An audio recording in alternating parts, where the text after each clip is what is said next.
Hello everyone, कैसे हैं आप सभी। I hope you all are safe and healthy. दोस्तों, सीजी व्यापम की तैयारी के दौरान हम सीजी व्यापम में गत परीक्षाओं में पूछे गए प्रश्न एवं उनके हल देख रहे थे, जिसके अंतर्गत हमने क्षेत्रमिति का टॉपिक शुरू किया था और ज्यामिति से संबंधित सारे प्रश्नों को हम देख चुके हैं। अगर आपने ज्योमेट्री से रिलेटेड वीडियो नहीं देखा है और देखना चाहते हैं, पुराने प्रश्नों के हल देखना चाहते हैं, तो हमारे चैनल पे वीडियोस अवेलेबल हैं, आप उसे देख सकते हैं। ज्योमेट्री के बाद हम मेंसुरेशन अर्थात क्षेत्रमिति से संबंधित प्रश्नों को देख रहे थे, जिसका आज चौथा सेशन है। 3 वीडियो सेशन इसके पहले जारी किए जा चुके हैं। अगर आप उन्हें नहीं देखे हैं तो बिल्कुल आप उन्हें देखिए जाकर। क्षेत्रमिति फिर से मैं आपको कह रहा हूँ, व्यापम की दृष्टि से बहुत ही इंपॉर्टेंट टॉपिक है। कुछ परीक्षाओं में तो 7-8, कुछ परीक्षाओं में तो 9-10, 30 में से 9 से 10 प्रश्न आपके क्षेत्रमिति के द्वारा पूछे गए हैं। तो क्षेत्रमिति सिंपल प्रश्न भी पूछे गए, ट्रिकी प्रश्न भी पूछे गए और लेंदी, कठिन कुछ नहीं है। फिर से कह रहा हूँ, कठिन वही है जिसका प्रयास कभी नहीं किया गया। अगर उसे बनाने का प्रयास करेंगे, उसे सीखने का प्रयास करेंगे और सीखने की चाह जरूर रखेंगे और बस थोड़ी सी बातों को, सॉल्यूशन को और किसी भी प्रश्न को सॉल्व करने की अप्रोच को आप फॉलो कीजिए हमारी, आपसे ऐसे कैसे नहीं बनेगा। हम भी देखते हैं ऐसे कैसे नहीं बनेगा, जरूर बनेगा। ठीक है, तो चलिए बिना किसी देरी के हम शुरू करते हैं। क्षेत्रमिति, क्षेत्रफल और आयतन। मैं फिर से कह रहा हूं कि मैं उम्मीद रखूंगा कि आपको क्षेत्रफल और आयतन से संबंधित अब तक तो आपने फॉर्मूले पढ़ना शुरू कर दिए होंगे, क्योंकि फॉर्मूले पता है, एक कॉन्सेप्चुअल अप्रोच पता है सॉल्व करने की, तो क्षेत्रमिति का कोई भी प्रश्न कठिन नहीं है, आप जरूर बना लेंगे। तो चलिए शुरू करते हैं बिना किसी देरी के। तो अब है हमारा डेटा एंट्री ऑपरेटर और सहायक ग्रेड 3 भर्ती परीक्षा 2018। ठीक है, इस प्रश्न पत्र में 7 से 8 प्रश्न पूछे गए हैं। चलिए देखते जाते हैं लाइन से। पहला प्रश्न बहुत ही मजेदार और ट्रिकी प्रश्न है, मैं आपके लिए प्रश्न पढ़ दे रहा हूं। किसी त्रिभुज की 3 भुजाओं की लंबाई 6 सेंटीमीटर, 13 सेंटीमीटर और x सेंटीमीटर है। ठीक है, त्रिभुज की 3 भुजा की लंबाई दे दी है 6 सेंटीमीटर, 13 सेंटीमीटर और x सेंटीमीटर। ठीक है, यदि x एक पूर्णांक है, यानी कि होल नंबर है, यदि x एक पूर्णांक है और इसका मान 4 और 8 के बीच है, साथ में भी प्रश्न में दे दिया है, जिसमें 4 और 8 दोनों शामिल हो सकते हैं, ये भी ब्रैकेट में लिखा है, तो x का मान सेंटीमीटर में क्या होगा। और आपको ऑप्शन दिया गया है 4, 5, 7 और 8। ये आपका प्रश्न है। क्लियर हुआ प्रश्न? ठीक है, प्रश्न फिर से पढ़ दे रहा हूं एक साथ, क्योंकि एक साथ पढ़ने में क्या है, कंफ्यूजिंग लगेगा, इसीलिए मैं एलोबरेट करके आपको बता रहा था। किसी त्रिभुज की 3 भुजाओं की लंबाई 6, 13 और x सेंटीमीटर है, यदि x पूर्णांक है और इसका मान 4 और 8 के बीच है, ब्रैकेट में दोनों शामिल, तो x का मान सेंटीमीटर में क्या होगा। कुछ नहीं है, 3 भुजा होती है तो क्षेत्रफल भड़ से निकल जाता है। क्या होता है क्षेत्रफल? त्रिभुज का क्षेत्रफल होता है √s इंटू s माइनस ए, s माइनस बी और s माइनस सी, जहाँ s बराबर, s को क्या कहा जाता है, सेमी पैरामीटर या अर्ध परिमाप कहा जाता है। s बराबर होता है a plus B plus C by 2, ये होता है s बराबर। तो त्रिभुज की अगर 3 भुजाएं दी गई है तो क्षेत्रफल का फॉर्मूला ये है। ऊंचाई दिया है, बेस दिया है, तो 1/2 इंटू बेस इंटू हाइट होता है, वो अलग है, उसे अभी छोड़ते हैं, आएगा वो भी किसी अगले प्रश्न में देखेंगे। तो प्रश्न है 3 भुजा में एक 6 है, दूसरी 13 है, तीसरा x है, तो उस x की वैल्यू निकालना है। ऑप्शन है 4, 5, 7, 8। अब देखिए, हो सकता है कंफ्यूजन आ जाएगा भाई, अब यहाँ x कहीं रख देंगे तो ये तो सॉल्व नहीं होगा, क्योंकि क्षेत्रफल बराबर आपको कुछ नहीं दिया है। अगर बराबर क्षेत्रफल दिया रहता तो एक पॉसिबिलिटी थी, सॉल्व हो जाता। यहाँ भी बराबर अर्ध परिमाप कुछ नहीं दिया है, तो तीसरी भुजा c की जो वैल्यू आप रखोगे, ABC भुजाएं, तो कैसे निकलेगा तीसरी भुजा, बिल्कुल डाउट आ रहा है। ये बहुत ही ट्रिकी है। कैसे ट्रिकी है, इसी को ही आपको यूज़ करना है। a plus B plus C by 2 आपको निकालना है, जहाँ a और b आपके पास है क्या, 6 और 13 और c मान लो x है, x ही दिया है आपके प्रश्न में, बटे क्या होगा 2, 6 और 9 क्या हो जाएगा 19 प्लस एक्स बटे 2। यहाँ पे आके हम रुक गए, ठीक है। अब यहाँ ध्यान देंगे एस जो है आपका, एस अगर 13 सेंटीमीटर से कम होगा, मान लो ये जो बी वाली भुजा है बी, एस यदि 13 सेंटीमीटर के बराबर होगा या 13 सेंटीमीटर से कम होगा तो ये तो ऋणात्मक आ जाएगी भाई वैल्यू, और रूट के अंदर ऋणात्मक क्षेत्रफल नहीं आ सकता। क्लियर हो रहा है फंडा। अगर मान लो जैसे, चलो मैं ऑप्शन रखता हूँ, ऑप्शन में रख रहा हूँ आपके सामने, 19 प्लस यदि आपका आंसर 4 है तो 19 प्लस एक्स को ले लिए 4 बटे 2 यानी 19 और 4 कितना 23 बटे 2 यानी कि कितना आ जाएगा 11.5। अब 11.5 आपका क्या आ रहा है भाई, एस आया है आपका 11.5। ये अब 11.5 से 13 घटेगा क्या, वो तो ऋणात्मक आ जाएगा, यानी कि ये 4 जो है आपका आंसर नहीं है। उसी प्रकार आप दूसरी वैल्यू रख के देखोगे, 19 प्लस 5 बटे 2 यानी कि कितना आ जाएगा 19 प्लस 5 यानी 24 बटे 2 यानी कि 12। 13 में से 12 घटाओगे दूसरी भुजा, यानी फिर ये ऋणात्मक आनी है आपकी वैल्यू, यानी ये भी आपका आंसर नहीं होगा, ठीक है। उसके बाद क्या रखोगे 19 है ना, ये 19 प्लस आप रखोगे 7 बटे 2 यानी कि 19 और 7 कितना आ गया 26 बटे 2 यानी कि 26 बटे 2 मतलब क्या हो गया 13। यानी अगर यहाँ मैं s माइनस बी रखता हूँ 13 माइनस 13 करता हूँ तो ये तो 0 आ जाएगा, यानी ये पूरा क्षेत्रफल 0 हो गया। क्षेत्रफल 0 कैसे हो सकता है यार, जब दो ठो कोई भुजा दी है तो, यानी ये भी नहीं होगा। तो आपका फाइनल क्या होगा 19 प्लस 8 बटे 2 रख के देखोगे तो ये 27 बटे 2 यानी कि 13.5, जो कि एक भुजा 13 से अधिक है। हाँ, ये वैल्यू रख के आंसर निकल सकता है, इसीलिए तीसरी भुजा क्या होगी 8 सेंटीमीटर। ये बिल्कुल एकदम लॉजिकल क्वेश्चन था, ट्रिकी क्वेश्चन था। यदि मैथ्स का कॉन्सेप्ट अच्छे से क्लियर है तभी ये बन सकता था, सीधी सी बात है ना। मतलब ये बाकी सरल फॉर्मूला पुट करो वाला क्वेश्चन नहीं था, थोड़ा सा ट्रिकी क्वेश्चन था, लेकिन कठिन नहीं है। एक कठिन अभी तक होगा आपके लिए, लेकिन अब आपने देख लिया कि हाँ ऐसे भी किसी प्रश्न को सॉल्व किया जा सकता है। समझ आया? फिर से समझा दे रहा हूँ आपको। प्रश्न में केवल दे दिया था कि 3 भुजा है 6, 13 और एक्स को निकालना है। जो बोल रहा है एक्स 4 और 8 के बीच है, पूर्णांक है, और 4 और 8 दोनों हो सकता है, ठीक है भाई। ऑप्शन था 4, 5, 7, 8, ये आपके पास था प्रश्न में। अब हमको पता है भाई 3 भुजा के लिए फॉर्मूला ये होता है क्षेत्रफल का, जहाँ एस बराबर ये होता है। अब एस में हमारे पास ए और बी तो है 6 और 13, सी एक्स है 19 एक्स बटे 2। यहाँ के अपन अटक गए, क्यों अटकेंगे, 4 ऑप्शन है यार, चारों को रख देंगे, काहे अटकेंगे हम, ऑप्शन ऑब्जेक्टिव एग्जाम बना रहे हैं। तो यहाँ पे रख दिए, तो पहले हम 4 रखे तो 11.5 आया, जो कि 13 से कम है। अर्थात जब यहाँ 11.5 माइनस 13 करोगे तो यहाँ एक वैल्यू माइनस आ जाएगी, और रूट के अंदर क्षेत्रफल माइनस में नहीं हो सकता। कहीं भी किसी का एरिया, प्लॉट एरिया माइनस सुने हो गया, नामुमकिन है, क्षेत्रफल माइनस नहीं हो सकता।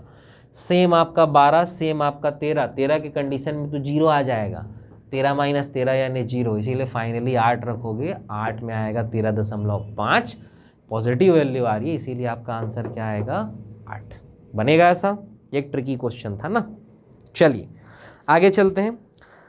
अगला प्रश्न हम पहले के वीडियोस में देख चुके हैं, पैटर्न देखते हैं आपसे बनेगा कि नहीं। क्या लिखा है, एक वर्ग की लंबाई और चौड़ाई में 40 और 30% की वृद्धि करने पर प्राप्त आयत का क्षेत्रफल दिए गए वर्ग के क्षेत्रफल से कितने प्रतिशत अधिक होगा। ठीक है, बहुत ही आसान है। मैंने बताया था कि अगर 2% आपको प्रश्न में दिया है, पिछले वीडियो में मैंने इसका कॉन्सेप्ट बताया था, और कम या ज़्यादा ही पूछ रहा है, तो आपको केवल क्या करना है भैया, सिंपल एक ही लॉजिक याद रखना है, पहला परसेंट प्लस दूसरा परसेंट प्लस पहला परसेंट गुणे दूसरा परसेंट बटे क्या 100। यही लॉजिक आपको याद रखना है। अगर बढ़ रहा है तो प्लस साइन लेना है, कम हो रहा है तो माइनस। जैसे कि इस प्रश्न में क्या था, 40% और 30% की वृद्धि, दोनों वृद्धि ही हो रहा था, कमी नहीं था। तो पहला परसेंट कितना आ जाएगा 40 प्लस दूसरा कितना आ जाएगा भैया 30 आ जाएगा। क्योंकि दोनों वृद्धि ही हो रहा है इसीलिए प्लस लेंगे। प्लस यहाँ पे कितना आ जाएगा 40 गुणे 30 बटे कितना 100। 40 और 30 कितना आ गया 70, 0 0 कटा 4 दिया कितना 12 यानी 82। अर्थात नए प्राप्त आयत में 82% की क्षेत्रफल में वृद्धि होगी। बनेगा? एकदम बिल्कुल लॉजिकल क्वेश्चन है ना, बिल्कुल इजी और बिल्कुल आसान, और इसी अप्रोच से सॉल्व करना है। लंबा चौड़ा मेथड नहीं मानना है कि वर्ग की भुजा x मान ले रहे हैं, फिर आयत की भुजा को आप l और b ले रहे हो दुनियादारी, और फिर सॉल्व कर रहे हो इक्वेशन बना 2 पेज का सॉल्यूशन। नहीं मेरे भाई, ऑब्जेक्टिव एग्जाम हम सॉल्व कर रहे हैं। ऑब्जेक्टिव एग्जाम में 2 पेज का सॉल्यूशन बनाने लगे, निकल गया फिर। ठीक है, चलो अगला प्रश्न देखते हैं। क्लियर हुआ? याद रखना है क्षेत्रफल से रिलेटेड कोई भी ऐसा प्रश्न, ये लॉजिक मैथ्स के हर चैप्टर में काम आता है। जहां आता है वहां हम टॉपिक वाइज देखेंगे। हम व्यापम के सारे टॉपिक, मैं आपको सारे टॉपिक के जितने भी प्रश्न आए हैं सब कवर करा दूंगा टॉपिक वाइज, बेफिक्र रहिए उसके लिए, और आपसे एग्जाम में गारंटेड बनेगा। क्योंकि व्यापम की एक खासियत रही है, जो पैटर्न है रिपीट होता है, होगा नहीं भी होगा तो मैथ्स का ये सारा टॉपिक है, ये तो आपके काम आना ही है। ठीक है, तो कहीं भी कोई नुकसान नहीं है। खैर, तो कहीं भी 2% दिया है और आंसर भी परसेंट में पूछ रहा है, तो पहला परसेंट प्लस दूसरा प्लस पहला गुणे दूसरा बटे 100। बढ़ रहा है तो प्लस लेना है, कम हो रहा है तो माइनस लेना है। इस कंडीशन में चूंकि दोनों ही बढ़ रहा था, इसीलिए हमने दोनों को क्या ले लिया है, प्लस। बनेगा? चलिए अगला प्रश्न पढ़ता हूं मैं आपके लिए। अगला प्रश्न है, एक वृत्त की त्रिज्या 13 सेंटीमीटर है और उसकी एक जीवा की लंबाई 10 सेंटीमीटर है। उस जीवा की केंद्र से दूरी क्या होगी? बहुत ही बढ़िया क्वेश्चन है, इसमें हमें एक नया थ्योरम सीखने को मिलेगा। चलिए देखते हैं प्रश्न क्या बोल रहा है आपको। एक वृत्त है, ठीक है, बहुत ही गंदा वृत्त बना है, मैनेज कर लिया करो यार, है ना। एक वृत्त है जिसकी एक जीवा है, ये कहलाती है जीवा। इसकी लंबाई दे दी है 10 सेंटीमीटर। ठीक है, एक वृत्त की जीवा यानी कि क्या हो गया भैया, आपका कॉर्ड हो गया। लंबाई इसकी दे दी है 10 सेंटीमीटर और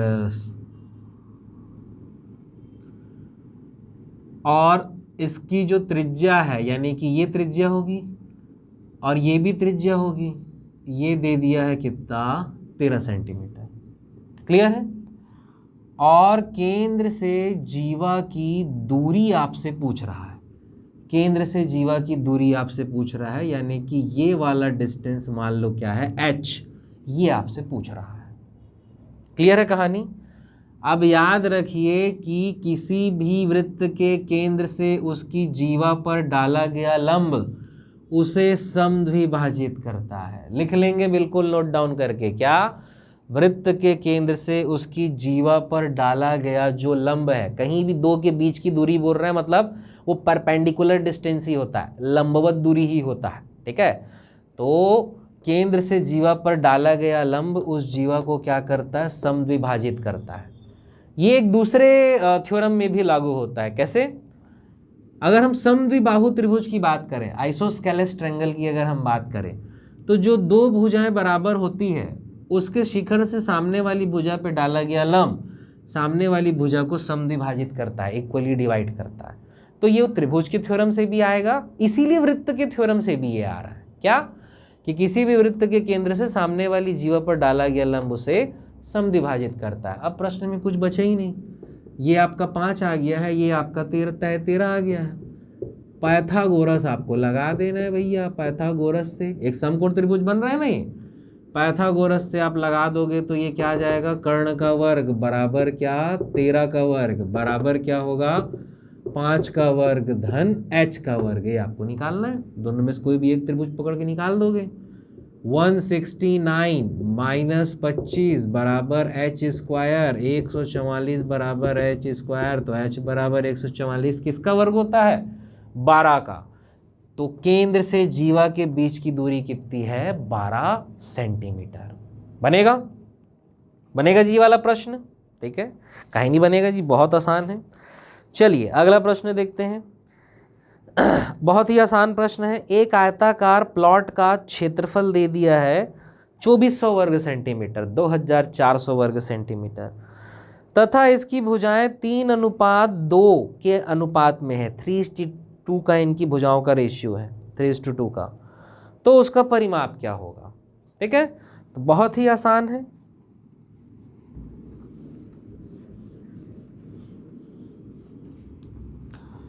तो आपको दे दिया है क्या? वर्ग की भुजा दे दिया है, वही वर्ग का क्षेत्र सॉरी किसका, आयत का क्षेत्रफल दे दिया है।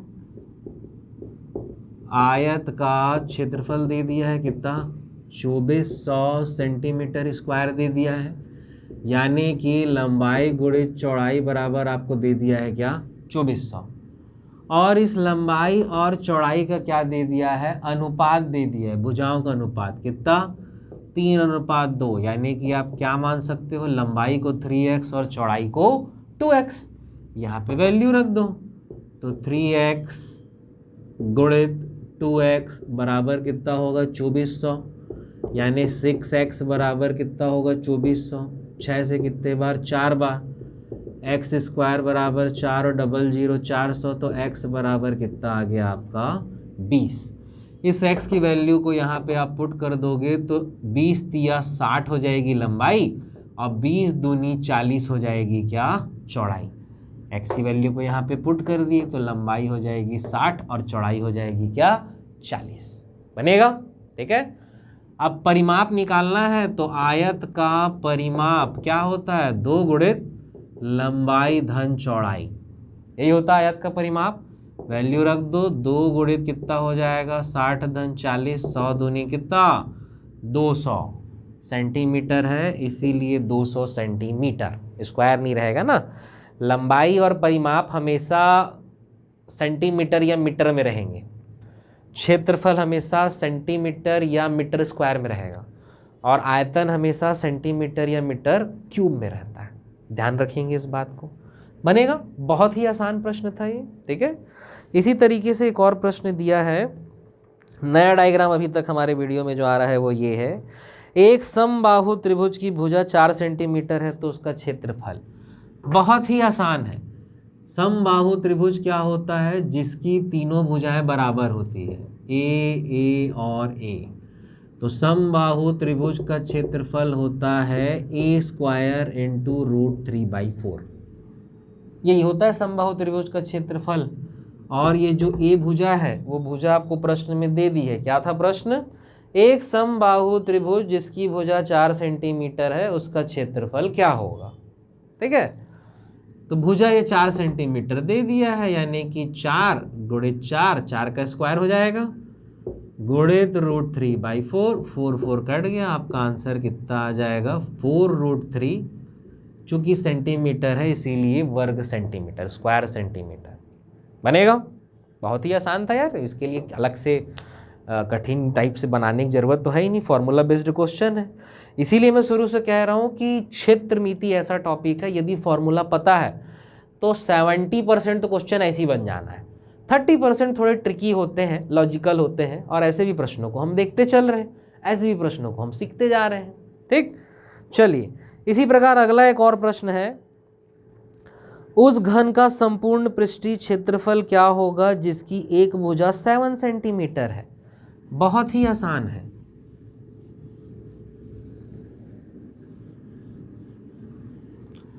घन का संपूर्ण पृष्ठीय क्षेत्रफल किसी भी घन यानी कि क्यूब का संपूर्ण पृष्ठीय क्षेत्रफल, टोटल सरफेस एरिया होता है 6a स्क्वायर, जहां a उसकी भुजा है। और प्रश्न क्या लिखा है? उस घन का संपूर्ण पृष्ठ का क्षेत्रफल क्या होगा जिसकी एक भुजा 7 सेंटीमीटर है, यानी a बराबर आपको 7 दे दिया है। वैल्यू रख दो, 6 गुणित 7 गुणित 7, तो साथी हो जाएगा 49 गुणित 6, 6 निया 54 की 4 हासिल गई 5, 6 चौक 24 और 5 29, 294। चूंकि क्षेत्रफल है इसीलिए सेंटीमीटर स्क्वायर। आपका आंसर क्या आएगा भैया? 294 वर्ग सेंटीमीटर। ये आसान प्रश्न है, अब चूंकि है इसलिए मैं आपको बता रहा हूँ। ठीक है।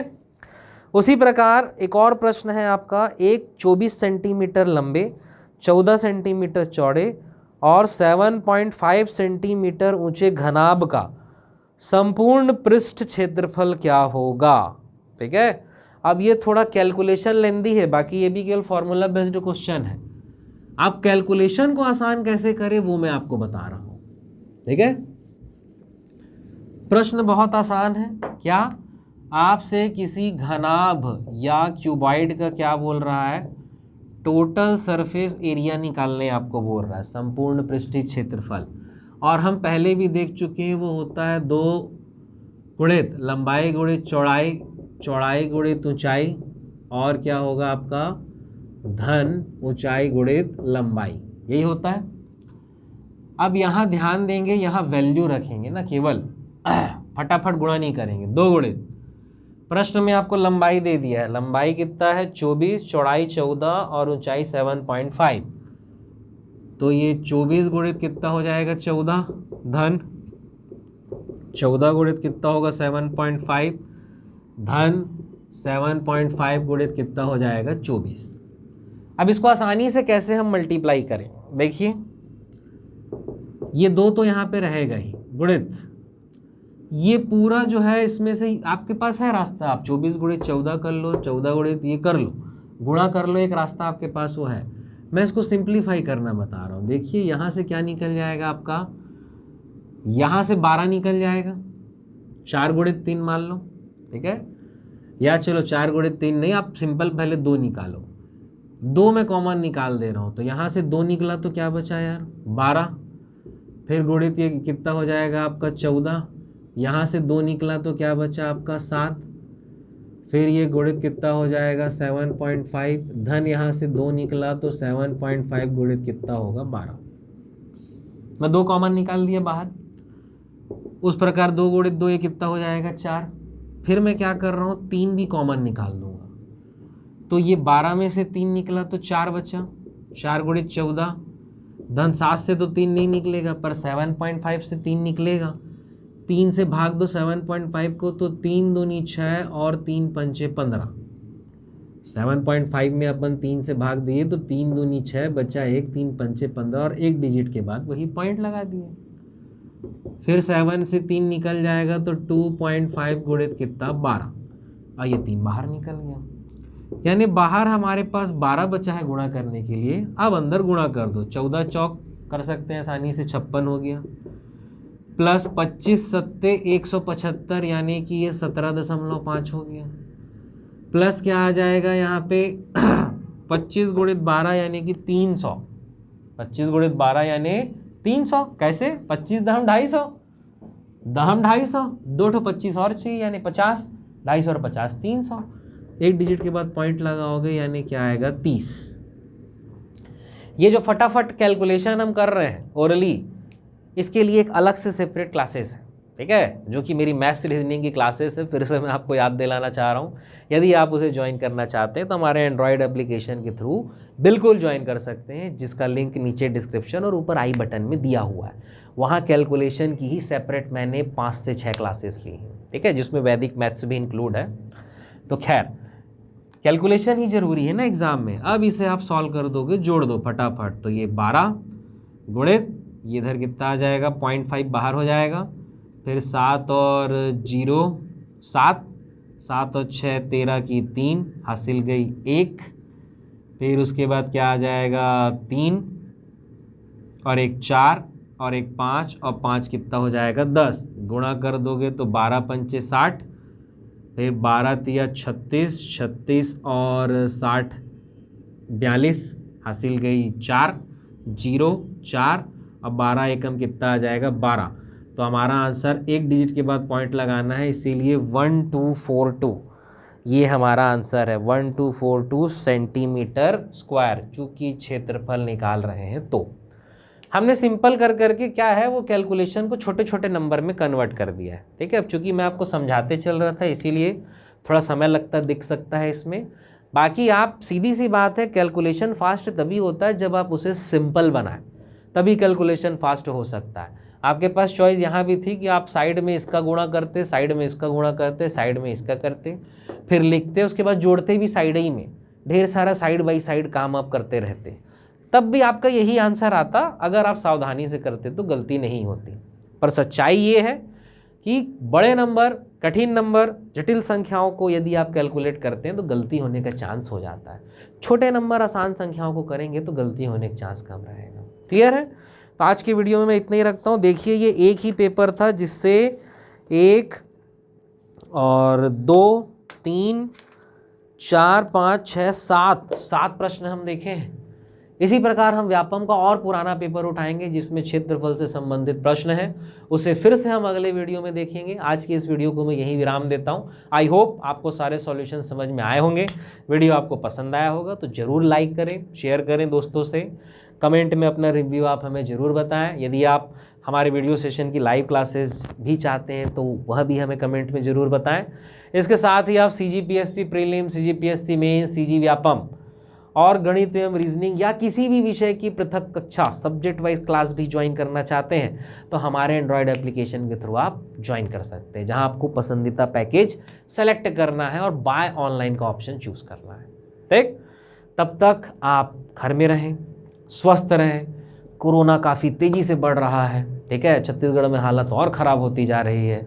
मैं यही उम्मीद रखूँगा हमेशा कि आप स्वस्थ हैं और सुरक्षित हैं, और खुद को स्वस्थ एवं सुरक्षित सिर्फ इसीलिए रखना है ताकि आप अपने अपनों को सुरक्षित रख सकें। तब तक अपना ख्याल रखिए। Thank you.